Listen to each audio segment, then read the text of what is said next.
Hello everyone, this is the CrimsonCure, welcoming you to the Crimson Tower, a place where we keep a feminine foot on the neck of the gynocracy, feminism, and black male misandry. So go ahead, pull up a chair, stay a while, and listen.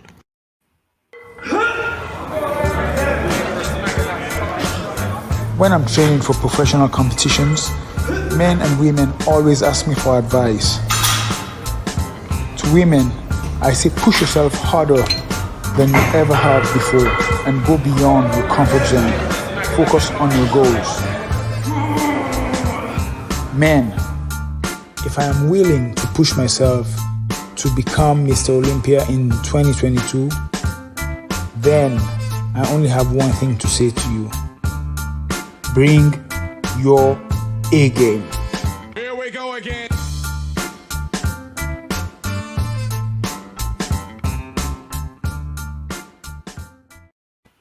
Hey there, my Crimsonites, and welcome to the CrimsonCure channel. I am, of course, your host, the CrimsonCure, and I just want to talk to you about it. As usual, we're just going to jump right into the topic. So you can see the title, Latoya and Adam Ali.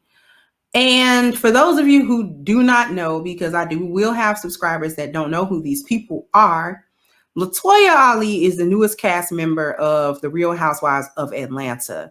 And even though I don't watch this season, I've seen enough scenes in it to know that I don't like her. She seems very confrontational, very toxic, and just all overall kind of mean-spirited. You know, like she's just in stuff for herself, and she just don't really care about anybody else at all, really. It's really just about her. And I hate to use the N word because I think that gets thrown around so often without real context, so I'm not going to call her that. But she is very self-absorbed, and I don't really like her. And but be that as it may, I'm just going to try to give you a little bit of a background so you can understand why I am speaking about this situation. So she's married to was married to a man named Adam Ali. They're divorced now. And their marriage relationship lasted about 9 years. And that relationship began as like a YouTube collaboration. Like both of them were content creators. I think he had like a training channel, and she had just a regular vlogging channel or whatever. And they were supposed to help each other's channels grow. That somehow developed into a personal relationship between the two.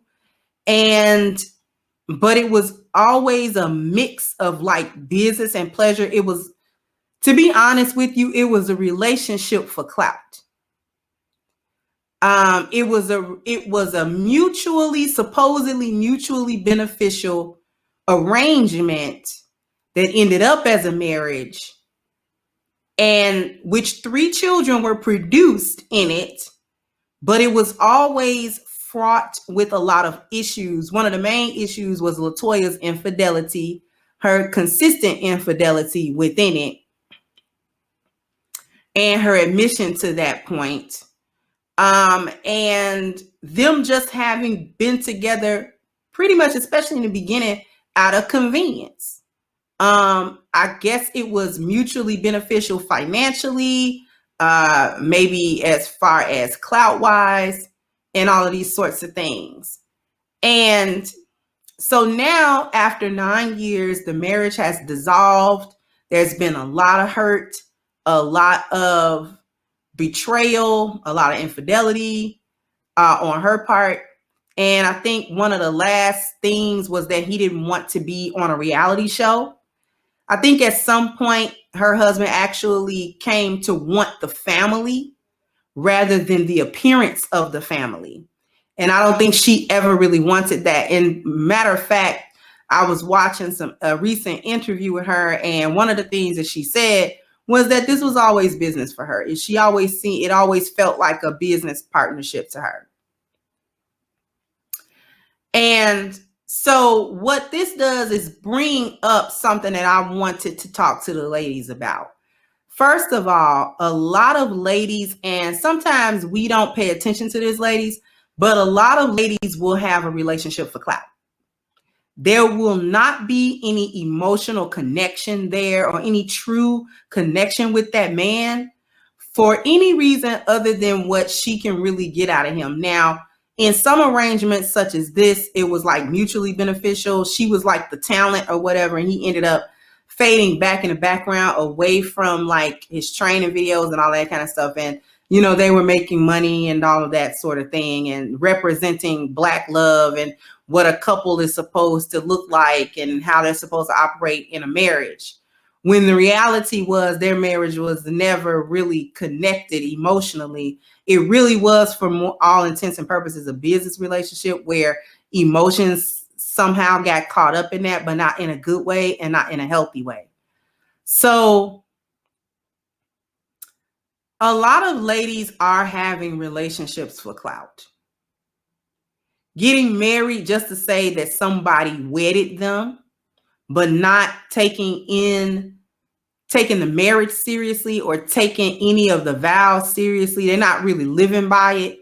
They just are doing enough to have the facade put up that they are doing, you know, these big things. And this is why, ladies, and especially I'm going to talk to the young ladies, this is why you don't pay attention to what people are putting on Instagram and Facebook and, you know, wherever else along social media, and thinking that that's telling you the whole story about these people's lives, whether they trying to portray themselves as living fabulous and living their best life, or whether it's super sad or whatever the case may be. Like, try not to get caught up in people's narratives that they're spinning about their lives, because we see pictures, we see vacations, we see all this stuff, and we have a tendency to think, oh man, this person's really living it up. This person is really living a dream. This person is really, you know, doing big things. But a lot of times the reality is very, very different from what is being shown and what is being portrayed and how they want people to view them. This actually speaks to people's appearance value. When we take a look at the 10 life values, appearance is number 4. People's appearance value, they want to appear to have a very good life, a very productive life. A lot of people want to appear that they are in love, appear that they have a lot of money, appear that they are a boss, appear to have all of these positive things going on for them in their lives. The reality of the situation, though, a lot of times is that appearance is false. They are, for lack of a better word, they capping on the internet.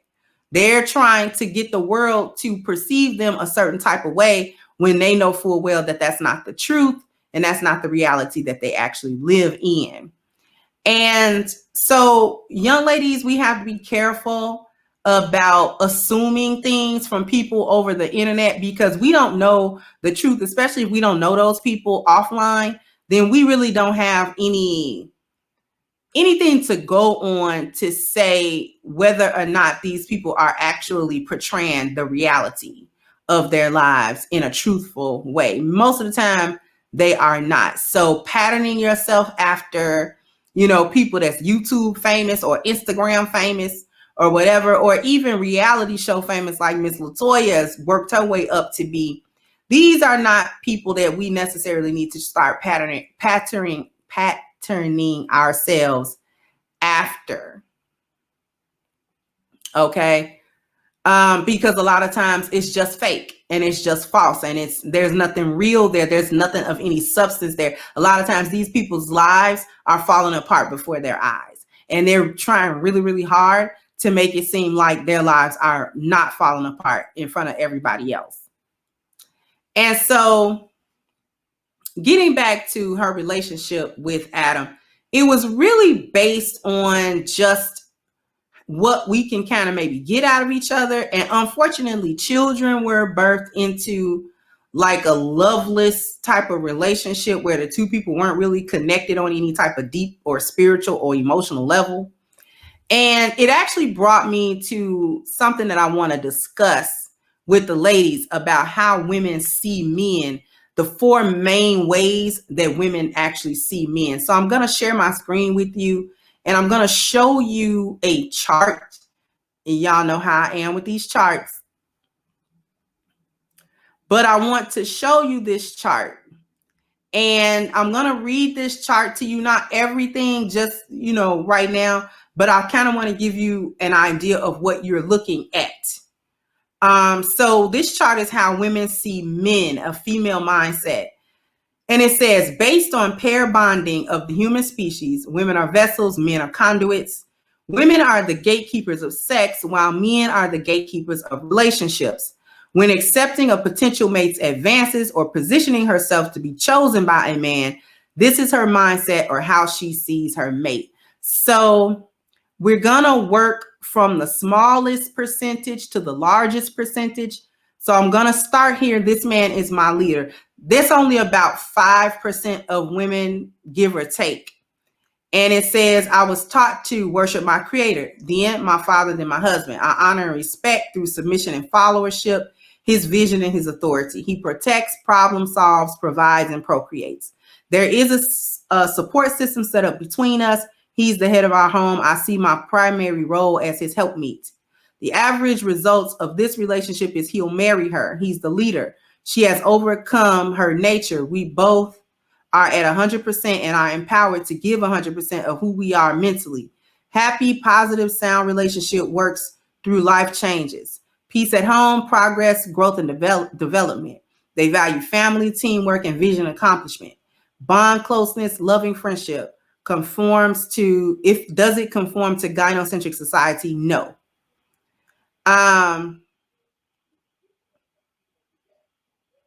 Then we move on to 25%. This man is my partner. And we hear that a lot, women saying that they want partners. I believe men and women are equal. There is no leader and no follower. We treat each other as roommates and teammates. We will probably just live together, but if we get married, marriage is a 50-50 relationship. I am for me and you are for you. We are together only to protect our individual interests. We both equally feel regret, remorse, and are unfulfilled. Each person has the same rights and is responsible for themselves.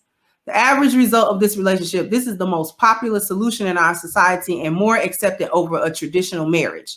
He'll probably marry her reluctantly and get his true needs met elsewhere. He's sharing his natural ability to lead with her. Conforms to gynocentric society, yes, when it supports her. Yes, when it supports her, and no, when it doesn't. So this is the type of relationship that Latoya and Adam have had. It's a partnership. They got into it, maybe they get married, maybe they're not. They ended up getting married. It's a 50-50 type of thing. I'm doing me, you do you, you do you, boo. We together only to protect individual interests. We both unfulfilled by the situation. We're not really feeling it. It is what it is. It can go or it can leave or it can stay. We're not really invested in it. I mean, I got some interest in it working, but it's not to that degree. I'm not really feeling it. And then we move on to about 30%. This man is my follower. I believe I am the leader. He's equal to or less than my child, infant, or dependent. He's here to be my supporter, a fan, a cheerleader. He's beneath me and has to answer to me. I am better than him and I have power over him. I don't respect, honor, or take him seriously. The average result of this relationship, he might marry her reluctantly and get his true needs met elsewhere. She has given in to her nature. It's in a man's nature to lead, but he fears leading, doesn't know how, or he doesn't want the responsibility. She will deliver many put downs and challenges of his masculinity. She feels regret, remorse, and unfulfilled. Man in the feminine role, woman in the masculine. Conforms to gynocentric society, yes, fully supports it.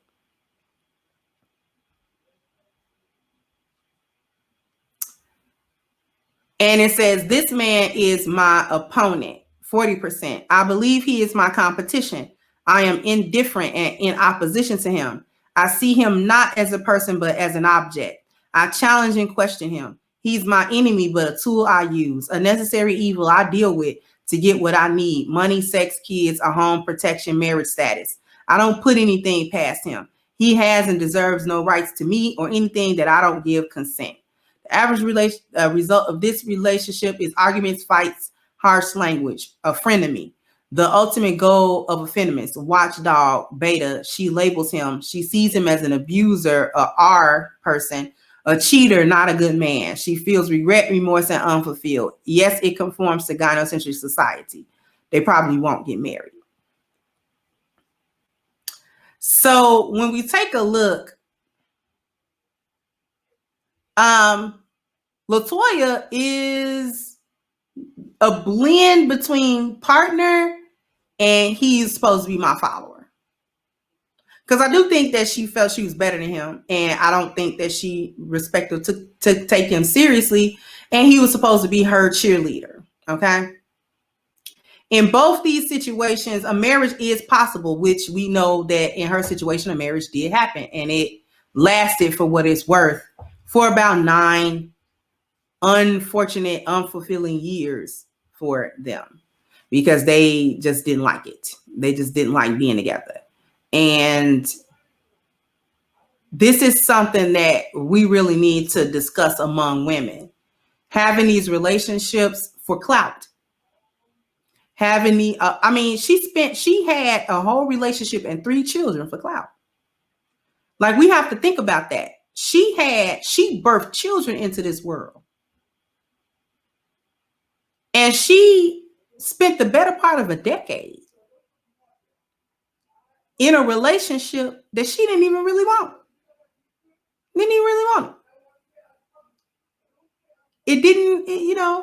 It was just like, I'm just doing it just because, I'm trying to get somewhere, I'm trying to do something, I'm caught up in this little situation. It is what it is, and all that type of stuff. Like, who does that? Who does that? You know what I mean? So ladies, we're going to have to do better. Now, I may come back to this, maybe not, I don't know. But that's really what I wanted to point out today. I really wanted to point out relationships for clout. This is what some of you want. This is probably what a lot of you want. And then once you get it, because see, this is hypergamy. See, it's not always hypergamy from man to man. It's from man to situation or from situation to situation. Her being on Real Housewives and all that type of stuff is a better situation, I think she thinks, than the one she had with her husband and her family. That situation doesn't serve her anymore. So she's ready to get rid of it. That's hypergamy in action. And it's the chaotic version of hypergamy. It's not done properly. It's not done well. It's not done where there's no, trail of rubble left behind. This is scorched earth hypergamy. This is your scorched earth hypergamy. I don't care who gets ruined in the wake of what I'm doing. I'm doing what I'm doing. And I'm going to move to a different situation when it suits me. It doesn't matter who gets hurt or who gets left behind. So that's about all that I got for you today, ladies. Tell me what you think. Have you heard of this? Because I don't truly follow them, but I did hear about it. Sometimes stuff just is out there and then you have to pay attention to it because it's like, wait a minute, what is that? And I thought that this would have been a very good conversation for ladies to have. So is this something that we do? Have relationships for clout? What do you think about a woman who stays in a relationship? Both of them stayed in a relationship that didn't really mean anything to either of them. Not really. Why would people do that? Sound off in the comments for me. What do you think? Why would 2 people do that? Was it for money? Was it for fame? What was it for, in your opinion? All right. So thank you for tuning in. Like, share, and subscribe to the channel if you are not already subscribed. And I'll catch you guys on the next one. Bye-bye, Crimsonites. Hey guys, please like, share, and subscribe to the channel and hit the notification bell. And if you've got more to say on the topic, leave a comment down below. Also, don't forget to support our sponsor who so graciously supports this channel by clicking the description box and the link for A-Game at agameherbal.com. You can go ahead and get a 10% discount off of your next purchase using the code Kendra10. This has been yet another CrimsonCure production, and I'll catch you